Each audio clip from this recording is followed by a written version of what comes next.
My name is Macy Polson, and this is my leader observation. So, for my project, I decided to interview my father, Robert Polson. He is not only my dad, but also the head of a service sales team for Dell Technologies. He demonstrates leadership not only in his job, but in his everyday life. He worked his way up to his leadership role. He started doing cold calls and door-to-door sales, and through gaining experience and connections at other tech companies, he was essentially successful enough to lead his own team.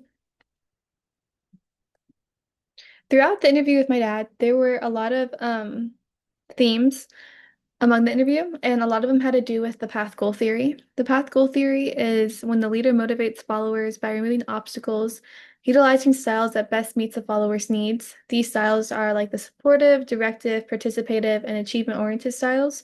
And this is in order to enhance performance and achieve goals, and this is from the lecture slides. The figure below is also from the lecture slides. This is the basic idea behind the path goal theory. You have the subordinates on the left, and then the path, and then the goals that you're trying to get to. The obstacles in the middle is what the leader is essentially trying to overcome for the followers. Um, some characteristics of the path goal leadership is defining clear goals, clarifies the path, removes obstacles, which is the main point, and providing support throughout the process. Some ways that this was seen in the interview was he explained many stories where you have to switch where he would have to be more direct with new reps, outlining step-by-step guidance and clear goals, while with more experienced reps, when they had a high monthly target, he would shift how he motivates them and use more of an achievement-oriented style approach. This would show to them that he has a high level of confidence in them, like the more experienced reps, and he thinks they're capable of completing the challenging task. Through this, he said that he would hold them to high expectations and remind them of the high achievement they're trying to achieve, which would ultimately motivate them to be more productive. And then another common theme was the contingency theory throughout the interview. The contingency theory is when there's no best way to lead, but you need to match your leadership styles to situations instead. So this is demonstrated because in the interview, Robert, he explained many stories where he had to switch his approach to leading based on who he was working with. For example, I asked him how he handles bad performance, and he said that when they would not meet a quota, him and his team, he will switch gears from a more supportive style of leadership to more of a task-oriented style of leadership. Instead of being more laid back and encouraging, he would hit them with a like with tasks and structure in a more direct way of leadership.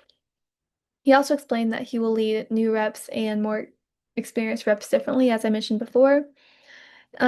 He would set clear tasks and steps for the new reps, and then he would let the more experienced reps go on their own and take more of a supportive, encouraging approach when it comes to them. When analyzing the path goal theory, throughout the interview, it was clear that Robert's leadership style reflected the path goal theory, and he has a high success rate. This was shown because him and his team would hit the quota for consecutive months in a row. From what he described, he did a good job at switching between the path goal leadership styles of directive, supportive, participative, and achievement oriented styles of leading when needed to lead his team. This worked because the new reps would feel supported and directed, while the more experienced reps would feel respected. But some ways that he could improve this would be he mentioned that the technology world is changing so fast and sometimes it's hard to keep up. He says that he will rush to switch up his leadership styles without giving his team a chance to also catch up. A way he can combat this is to give them the chance to catch up and see how it plays out instead of switching up so fast, which could lead to conflict or confusion. He's also very competitive himself in nature, which can make him a great salesman, but maybe not the best leader. This can make him stuck in the way of viewing leadership as more of a transactional approach rather than a transformational opportunity, which is something that he could reflect on. When analyzing the contingency theory, it's been clear that this is like his natural nature. He's really good at analyzing situations and people and adjusting how to lead them. He also creates great relationships with his coworkers, fostering leader-member relationships, which is really good. But some ways he can improve this is a general weakness of the contingency theory, which is stated from the slides, is that we still do not know why some leadership styles are more effective in certain situations than others.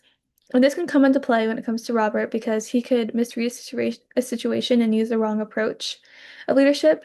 He says that, as mentioned before, he separates the new and the experienced reps, leading them differently, like two different ways. But if he based it more situationally, had many different ways to lead each one, this could have better outcomes.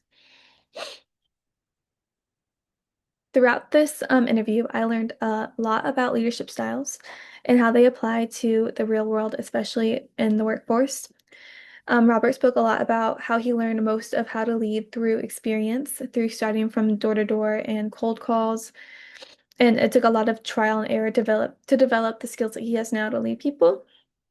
Most of the scenarios he shared with me showed me how he adapted his style for each situation, which taught me that leadership is not fixed, and but it's situational instead. He also talked about a lot how relationships are important and trust is essential to any team.